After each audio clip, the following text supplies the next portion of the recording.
పరిశుద్ధాత్మకి దగ్గరైనప్పుడు, ఆత్మ నిన్ను తాకినప్పుడు నువ్వు ఆత్మను ఆనందిస్తావు. ఇది ప్రార్థన శక్తి,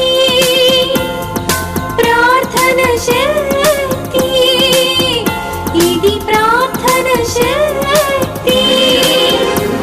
నిరాశ నిస్పృహలెన్నున్నా అశాంతి ఆపదలైనను, నిరాశ నిస్పృహలెన్నున్నా అశాంతి ఆపదలైనను, యేసు ప్రభువు ఈనాడు విమోచింపబోచున్నాడు.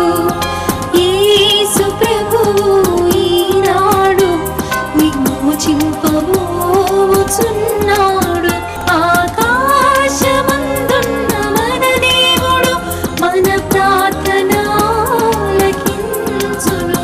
ఆకాశమందున్న మన దేవుడు మన ప్రార్థన ఆలకించును. ప్రార్థన, ప్రార్థన, ఇది ప్రార్థన శక్తి.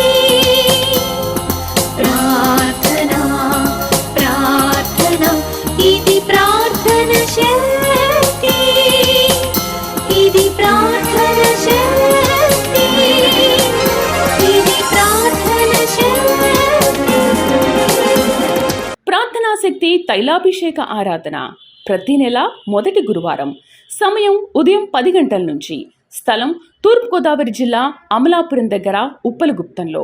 యేసయ్య నామములో మీకు వందనాలు తెలియపరుస్తూ ఉన్నాను. ఈ దినము కొరకు దేవుడు సిద్ధపరిచిన వాగ్దానాన్ని మనం స్వాధీనపరచుకుందాం. పరిశుద్ధ గ్రంథంలో నుండి యెషయా గ్రంథము 54వ అధ్యాయం 10వ వచనం. యెషయా గ్రంథము 54వ అధ్యాయము 10వ వచనం ద్వారా దేవుడు మీ కుటుంబాన్ని దర్శిస్తూ ఉన్నారు. వాగ్దానాన్ని స్వాధీనపరచుకుందాం. నోట్ చేసుకోండి. ప్రభు ఇచ్చిన వాగ్దానము పెన్ తీసుకోండి. నేను మరొకసారి చెప్తాను. యెషయా గ్రంథం 54వ అధ్యాయము 10వ వచనంలో సెకండ్ లైన్, నా కృప నిన్ను విడిచిపోదు, నా కృప నిన్ను విడిచిపోదు.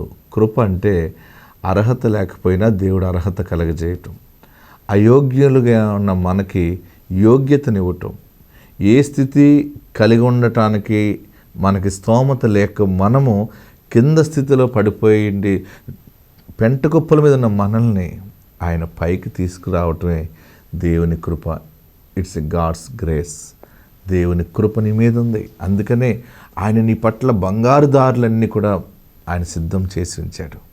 ఇన్ని శ్రమలు, ఇన్ని శోధనలు వస్తున్నా సరే నువ్వు ఇంకా బ్రతుకుతున్నావు, పిల్లలతోటి జీవిస్తున్నావు, కొన్ని పనులు ఆగిపోకుండా కొనసాగుతున్న, ఇంత కష్టాలు వచ్చినా సరే నీ సేవ జరుగుతుంది అంటే కారణం కృప నీ మీద ఉంది. దేవునికి మహిమ కలుగును గాక. ఆయన కృప నిన్ను విడిచిపోలేదు. ఆయన కృప నీ పక్షముగా ఉంది. ఆయన నిన్ను సిగ్గుపరిచేవాడు కాదు. ఆత్మ నీకు తోడైండును గాక. ఏ పరిస్థితులు ఎలాగున్నా కానీ, అంటే ఆయన అధికంగా నిన్ను ప్రేమించాడు.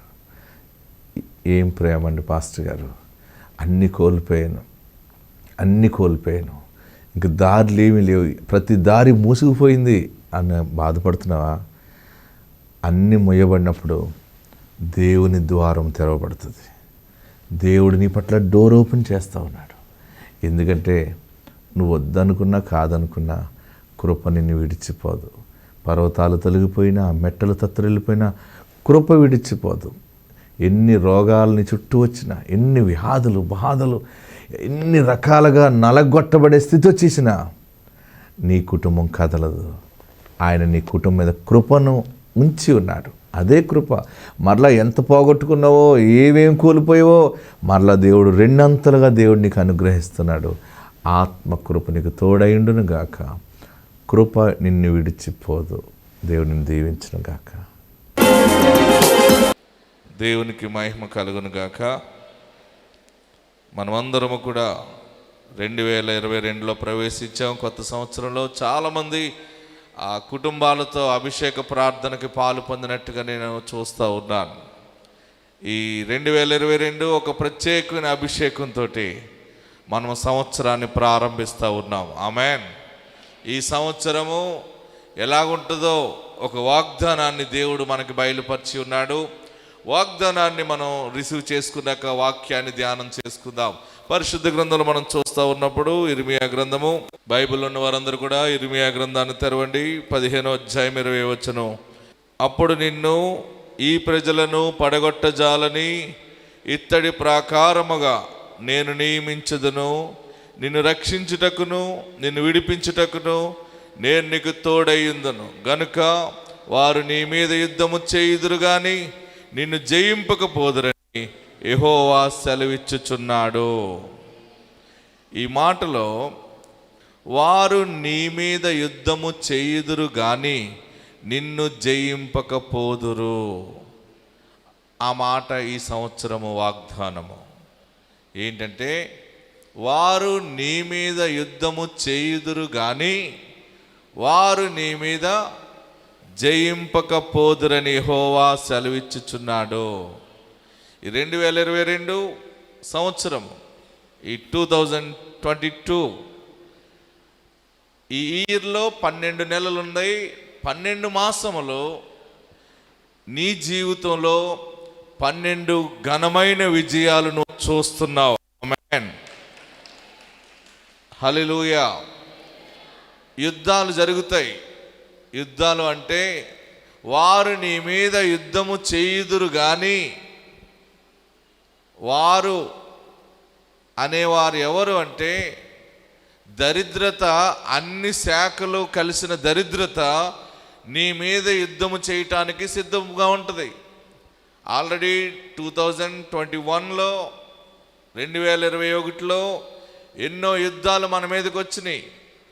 కానీ ఎలాగైతే బ్రతికి బట్టగట్టినట్టుగా ఈ సంవత్సరంలో పడ్డాం, ఈ 2022 అయితే మాత్రం రోగాల మీద యుద్ధము చేసినా, అప్పులు నీ మీద యుద్ధము చేయటానికి సిద్ధముగా వచ్చినా ఏది నీ మీద విజయము పొందదో అన్ని విషయాల్లో దేవుడు నిన్ను తలగా నియమిస్తున్నాడు. ఆమేన్, హల్లెలూయా. యుద్ధం యెహోవాదే.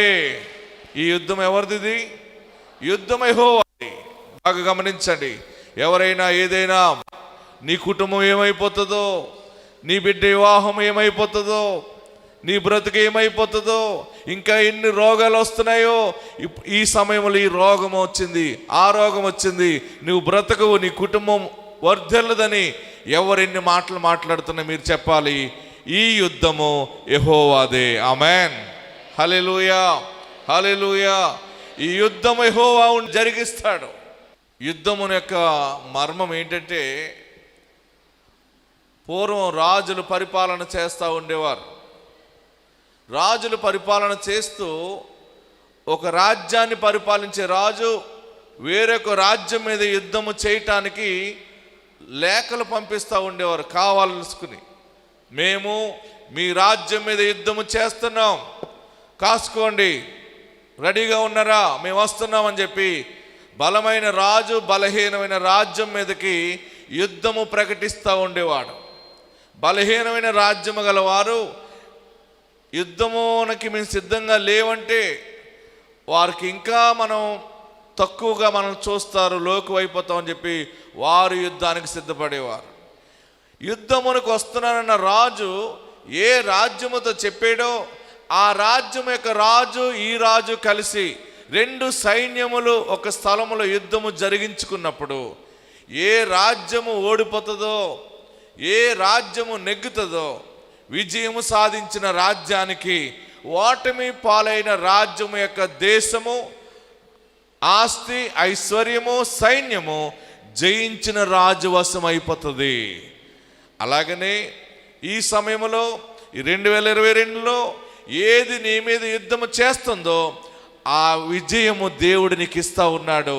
దరిద్రత నీ మీద యుద్ధము చేసినప్పుడు అది నీకు దీవెనగా నీ వశము కాబోతా ఉంది. ఆమేన్. దుఃఖము నీ మీద యుద్ధము చేయటానికి నీ మీదకి వచ్చినప్పుడు దుఃఖము సంతోషముగా నీ వశము కాబోతా ఉంది.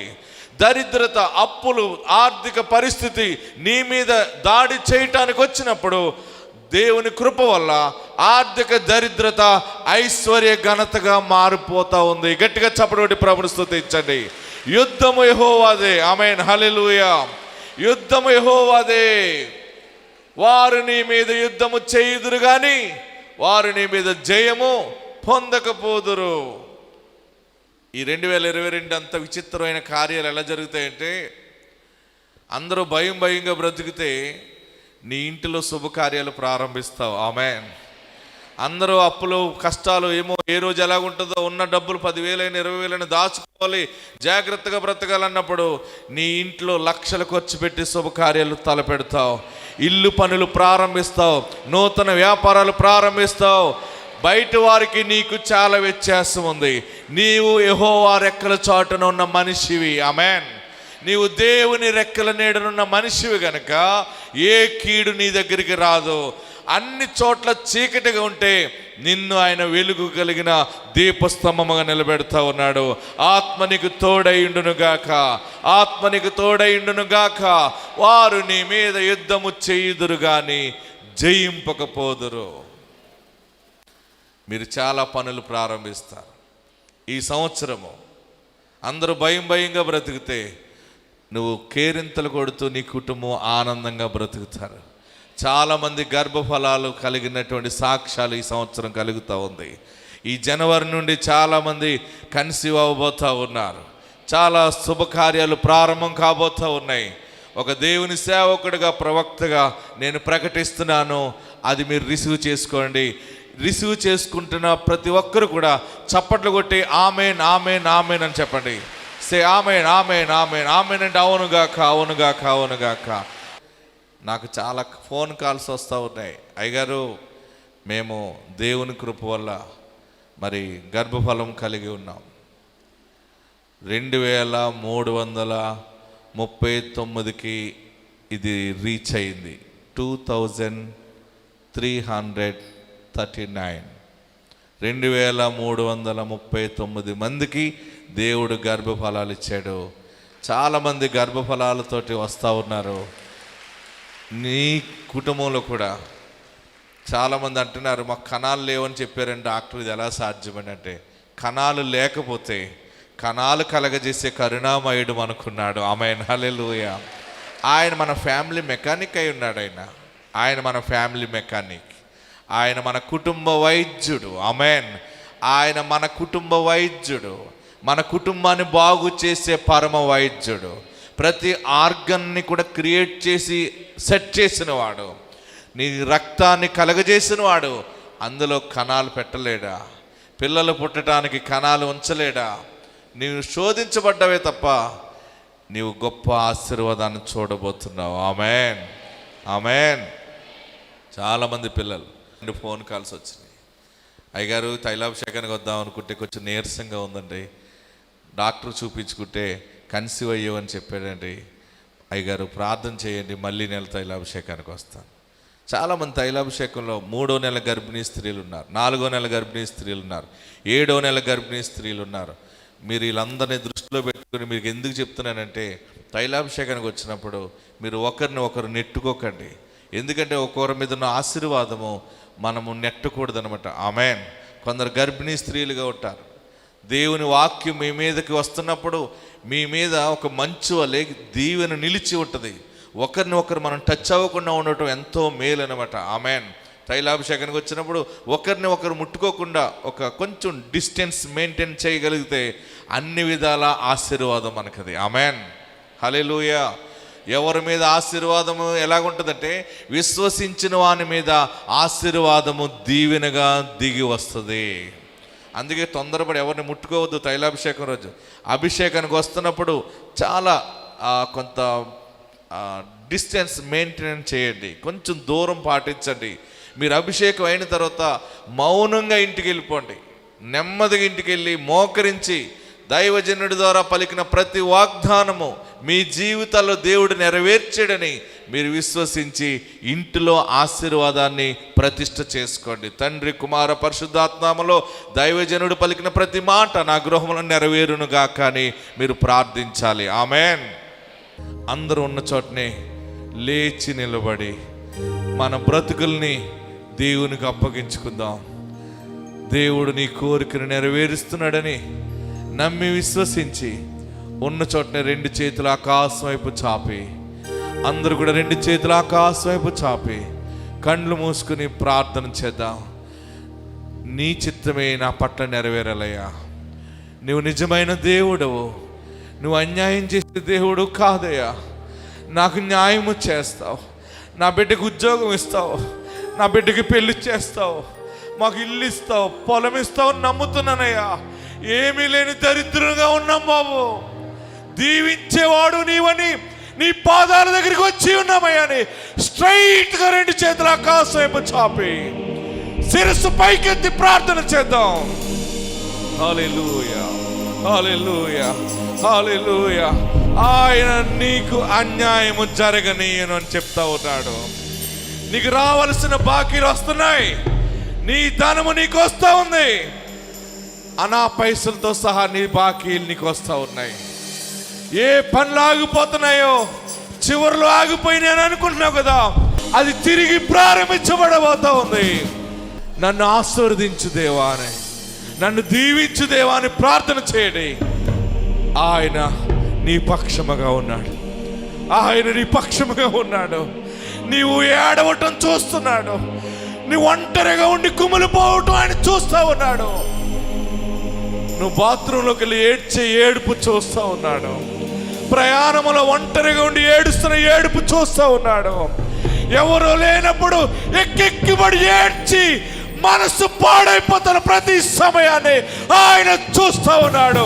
ఆయన నీకు న్యాయాధిపతి, ఆయన నీకు న్యాయాధిపతి, ఆయన నీకు న్యాయాధిపతి.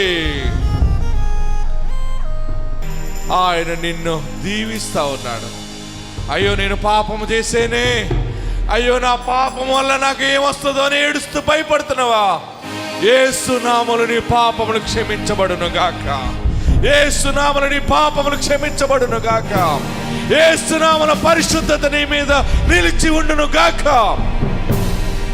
హల్లెలూయా. నా గుండె నిండా చాలా దుఃఖం ఉందయ్యా. నా కన్నీళ్ళను ముచ్చాలుగా నువ్వు మారుస్తావని ఎదురు చూస్తున్నాను బాబు. నీవు తప్ప నాకు వేరే దారి లేదు బాబు. నా ఒంటరి జీవితానికి నీవే తోడయ్యా. నీ దుఃఖాన్ని ఆయన చూసి ఉన్నాడు. నీవు కన్నీళ్లు విడుచుట నేను చూస్తా ఉన్నాను అని చెప్తా ఉన్నాడు ఆయన. బ్రతుకు తెరువు లేదని ఏడుస్తున్నావా? నేనేమైపోతానో, అసలు నా బ్రతికేటి నాకు అర్థం కావట్లేదని ఏడుస్తున్నావా? ఆయన నీ పక్షముగా ఉన్నాడు. ఈ రోగం ఎలా తగ్గుతుంది? ఈ బాధ ఎలా పోతుంది? ఎవరికి చెప్పుకోలేక ఏడుస్తున్నావా? ఎవరికి చెప్పుకోలేక ఆవేదన చెందుతున్నావా? పరిశుద్ధాత్ముడు నిన్ను చూస్తా ఉన్నాడు, పరిశుద్ధాత్ముడు నీతో ఉన్నాడు. ఆయన నీ పక్షముగా ఉన్నాడు. ఆయన నిన్ను సిగ్గుపరచడు, ఆయన నిన్ను సిగ్గుపరచడు. ఆయన నీ పక్షముగా ఉన్నాడు. మా పెళ్ళి 10 సంవత్సరాలు అయిందండి. మా పిల్లలు పుట్టట్లేదని చాలా మంది ఆటలు పుడతారు అనేసి చెప్పుకునేవారు. మేమైతే చాలా హాస్పిటల్ తిరిగామండి. హాస్పిటల్కి వెళ్ళినప్పుడు మా ఇద్దరు టెస్టులు చేయించుకోమన్నారండి. భార్యాభర్తలు ఇద్దరు టెస్టులు చేయించుకున్నాం. మా ఆయన అయితే ప్రాబ్లం ఉంది, 0 కౌంట్ ఉంది, పిల్లలు పుట్టడం కష్టమని చెప్పారండి.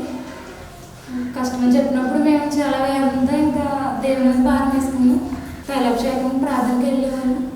ప్రార్థనకి వెళ్ళి ఇంకా దేవుడి మీద భారం వేసుకుని ఏసయ్య గారు మీరు 2019లో డిసెంబర్లో గర్భఫలం లేని వాళ్ళు విత్తనం వేసుకోండి, 2 వాగ్దానం చెప్పారండి. స్పాన్సర్ చేసుకుంటాం 10,000 అనేసి అనుకున్నాను.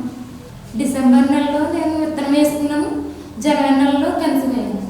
దేవుడు చేసిన గొప్ప కార్యం బట్టి వందనాలు చెల్లించుకుంటున్నాను. నాకు ఈ 10 సంవత్సరాల తర్వాత ఈ పాప పుట్టింది. దేవుడు చేసిన గొప్ప మేలు బట్టి తైలాభిషేకం మానుకుని వెళ్ళేవాళ్ళు. అలా గారు చెప్పినప్పుడు మీరు భయపడద్దు, దేవుడు మీకు గర్భఫలం ఇస్తున్నారని వాగ్దానం మాకు చెప్పారు. చెప్పిన రీతిగా దేవుడు మాకు గర్భఫలం ఇచ్చాడు. బయట వాళ్ళు అయితే చెప్పుకునేవారు వాళ్ళు ఎక్కడ పుడతారు ఇంకా అనేసి, గొడ్రాళ్ళు పిల్లలు ఎక్కడ పుడతారు అనేసి బయట వాళ్ళు అనుకునేవారండి. మేమైతే దేవునిపై భారం వేసుకున్నాం. మేము తైలాభిషేకానికి వెళ్తున్నాం, మాకు దేవుడు గొప్ప వాగ్దానం ఇచ్చాడు అనేసి దేవుడి పట్ల మేము భారం వేసుకున్నాం. అలాగే తైలాభిషేకంలో దైవజనులు కూడా మాకు ప్రార్థన చేసి మీకు దేవుడు గర్భఫలం ఇస్తాడనేసి ఆయన వాగ్దానం చేశారు. 2019లో మేము విత్తనం వేసుకున్నాం. డిసెంబర్ నెలలో జనవరి నెలలో నేను కన్సీవ్ అయ్యాను. దేవుడు మా పట్ల గొప్ప కార్యం చేశారు. ఇంకా అనేకమైన అద్భుతాలు, ఆశ్చర్యకార్యాలు తైలాక్ష ప్రార్థన వల్ల మేము పొందుకున్నాం. అయ్యగారి ప్రార్థన వల్ల దేవుడు మా పట్ల చేసిన గొప్ప కార్యం బట్టి వందనాలు చెల్లించుకున్నాం. మాకైతే డాక్టర్లు పుట్టడం కష్టం, మీ భర్త గారికి అయితే 0 కౌంట్ ఉంది, పిల్లలు పుట్టడం కష్టం అని డాక్టర్లు చెప్పారు.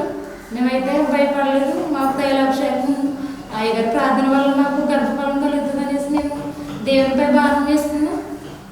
అలాగే దైవజనులు చెప్పిన మాట ప్రకారం మాకు దేవుడిచ్చిన వాగ్దానం మా పట్ల నెరవేరింది. గారికి నా ప్రత్యేకమైన వందనాలండి. నాకైతే మా ఆడపడుచుకు 15 సంవత్సరాలు అయిందండి, పిల్లలు లేరు. మా తోడుకోళ్ళకి అయితే 4 సంవత్సరాలు అయిందండి. నాకైతే 3 సంవత్సరాలు అయిందండి. మాకైతే గృహం కూడా లేదు, పిల్లలు లేరని మా అత్తమ్మగారు ఎంతో చింతించి కన్నీరు గార్చేవారండి. అయితే పడుకుపేట ఒకసారి సగ్గారు వచ్చారండి. వచ్చినప్పుడు ఈ అమ్మ ఇలా కూర్చున్నావు అని అడిగితే, మా పాపకు 15 సంవత్సరాలు అయింది అయ్యారు, పిల్లలు లేరు. మా పెద్ద కోడకి 4 సంవత్సరాలు అయింది, చిన్న కోడకు 3 సంవత్సరాలు అయింది అయ్యారు, పిల్లలు లేరు అన్నప్పుడు సగ్గారు ప్రార్థించి, అమ్మ నీకు మళ్ళీ సంవత్సరం గొప్ప మీలో గొప్ప బుద్ధులను చూద్దామమ్మా, దేవుడు మీకు సంతానం, మీ బిడ్డలకి సంతానం ఇస్తాడు అని పాస్టర్ గారు ప్రార్థన చేశారండి. అప్పుడు మరి ఒకే నెలలో మేము ముగ్గురము దేవుడు ఎంతగానో మా పట్ల అద్భుతాలు చేశాడు. ముగ్గురు ఒకేసారి రిక్వెస్ట్ ఉన్నామండి. అలాగే గృహం కూడా కట్టుకోవడానికి దేవుడు మాకు కృప చూపించాడు. హాస్పిటల్ కూడా చాలా హాస్పిటల్ తిప్పారండి. మా ఆడపడుచు అయితే చాలా మందులు వాడింది, చాలా కన్నీరు కార్చి దాన్ని కూడా చాలా ఏడ్చేసిందండి. అక్కడ కూడా మా ఆడపడుచుని ఎన్నో నిందలు వేశారండి. నీకు పిల్లలు పుట్టరు, నువ్వు పుట్టరాలు, నీకు పిల్లలు పుట్టరు అంటే మా దగ్గరకు వచ్చి ఎంతగానో ఏడ్చిందండి మా ఆడపడుచు. మేము కూడా ఏడకొదినా పుడతారు బాధపడకన్నప్పుడు సగ్గారు ప్రార్థన వల్ల ఒకే నెలలో మరి ముగ్గురు గర్భఫలం దేవుడు మాకు ఇచ్చాడు. మా పట్ల ఎంతో మేలు చేశాడు. మా తోడుకోలు కూడా అంతగానే బాధపడేది, పిల్లలు లేరని. ఆమెకు కూడా దేవుడు గర్భఫలం ఇచ్చాడు, నాకు కూడా గర్భఫలం. మా సగ్గారు ప్రార్థన మా కుటుంబానికి ఎంతో దేవుడు మేలు చేశాడు. తోడుకోలకి అయితే బాగుంటారండి. తర్వాత మా ఆడపడుచుకి అయితే బాగండి, నాకు పాప పుట్టిందండి. చాలా సంతోషం, చాలా ఆనందం దేవుడు మాకు అట్లించాడు. ఎప్పుడు మేము తైలాభిషేకం ప్రార్థన మానుకుంటూ వెళ్తామంటే ఇప్పుడు వస్తాం. తర్వాత నాకు బాబు కావాలని సగ్గారిని అడిగినప్పుడు నీకు మళ్ళీ దేవుడు బాబు ఇస్తారనేసి సగ్గారు అయితే నాకు ప్రార్థన చేశారండి. అటు రీతిగానే దేవుడు నాకు బాబుని ఇచ్చాడండి. దేవుడు మా పట్ల ఎన్నో గొప్ప కార్యాలు, ఎన్నో మేలు పొందుకున్నామండి. మేము ఎన్నో ఆపదలు వచ్చినప్పుడు దేవుడు మాకు తప్పించాడండి. సగ్గారు ప్రార్థన కేవలం తైలాభిషేక ప్రార్థన వల్ల మేము ఎన్నో మేలు, సగ్గారు మాకు ఏది నెరవేరుతుందని చెప్తే మా పట్ల అదే జరిగాయండి. మేము ఎప్పుడు తైలాభిషేక ప్రార్థన మానండి. తైలాభిషేక ప్రార్థన వల్ల మేము ఎన్నో మేలు పొందుకున్నామండి. ఎన్నో కార్యాలు మా పట్ల దేవుడు ఎన్నో మేలు చేశాడండి. మాకు 2019లో నాకు మ్యారేజ్ అయిందండి. నేను 2019 నుంచి 2021 జనవరి వరకు మెడిసిన్ వాడుతూనే ఉన్నాను ప్రెగ్నెన్సీ కోసం అని చెప్పేసి. మరి వాడుతున్నప్పుడు కానీ లాస్ట్లో డాక్టర్ చెప్పారు, మెడిసిన్ వాడుతున్నావు కానీ ఎందువల్ల పుట్టట్లేదో తెలీదు, ఇంకా వేరే డాక్టర్కి వెళ్ళిపో అని చెప్పి 2 years వాడానండి. ఇంకా నాకు నమ్మకం పోయింది, లేదు ఇంకా నాకు పిల్లలు పుట్టరు, ఎందువల్ల వాడుతున్నాను, ఈ స్కానింగ్ కార్డులకి అన్నింటికి నేను అమౌంట్ చాలా వరకు ఖర్చు పెట్టాను, అదంతా వేస్టే అనిపించింది. ఏప్రిల్లో నేను దేవుడి సన్నిధికి మా పెద్దమ్మ ద్వారా తీసుకొచ్చారు, వచ్చాను. పాస్టర్ గారికి పిల్లలు పుట్టలేదండి అని చెప్పాను. వెంటనే పాస్టర్ గారు లేదమ్మా నీకు నెక్స్ట్ మంత్ నువ్వు గర్భవతి వస్తావని చెప్పారు. నేను నెక్స్ట్ మంత్ 14th నేను ప్రెగ్నెంట్తో ఉన్నాను. Praise lord. అంతేకాకుండా నేను స్కానింగ్ రిపోర్ట్లో అంతా లేదమ్మా బేబీకి ప్రాబ్లం, నీకు ప్రాబ్లం, 4th month వరకు చెప్పలేమన్నారు. 4th month స్కానింగ్లో ఇద్దరికి ప్రమాదమే, 6th month వరకు చెప్పలేము, లోపలంతా వేరేగా ఉంది అని చెప్పారు. 6th month ఈ మంత్ నేను స్కానింగ్కి వెళ్తే అంతా బాగుంది, తల్లి బిడ్డ ఇద్దరు క్షేమంగా ఉన్నారు, మీకు ఏ ప్రాబ్లం లేదు అని చెప్పారు. నేను ₹1 కూడా ఖర్చు పెట్టలేదండి ప్రెగ్నెన్సీ కోసం, ఇంకా వదిలేశాను. ఇంకా దేవుడు ఇచ్చిన ఒక నాకు గొప్ప బహుమతి అనుకుంటాను ఇది. అంతేకాదండి ఈ విషయంలోనే మా అన్నయ్యకి కూడా కోవిడ్ వచ్చింది. నేను ప్రెగ్నెన్సీతో ఉన్నప్పుడే నాకు తెలీదు నేను ప్రెగ్నెంట్ అని చెప్పేసి మా అన్నీ కింద 5th floorకి పైకి కిందకి ఎక్కి తిరిగేదాన్ని.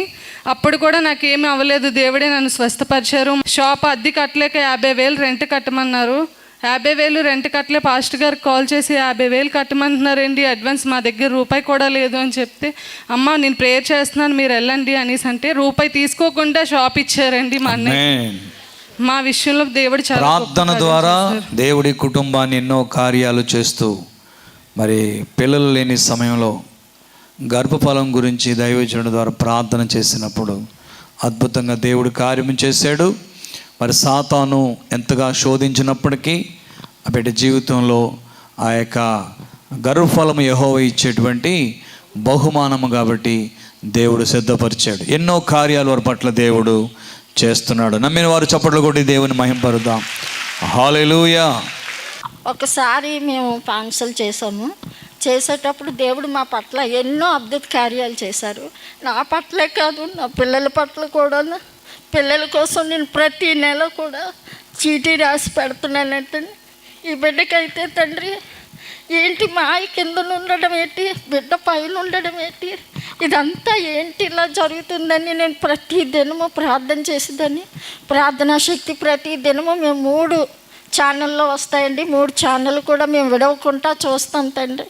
కానీ దేవుడి పట్ల మాకున్న ప్రేమను పెట్టి దైవ సేవకుడు చేస్తున్న మా ప్రార్థనలు ఆలకించి మమ్మల్ని ఎంతగానో ఆశీర్వదిస్తున్నందుకు దేవుడికి పాస్టర్ గారికి వేలాది వందనాలు, స్తోత్రాలు. గత నెలలో టీవీ కార్యక్రమానికి స్పాన్సర్ చేసి విత్తనం వేశారు.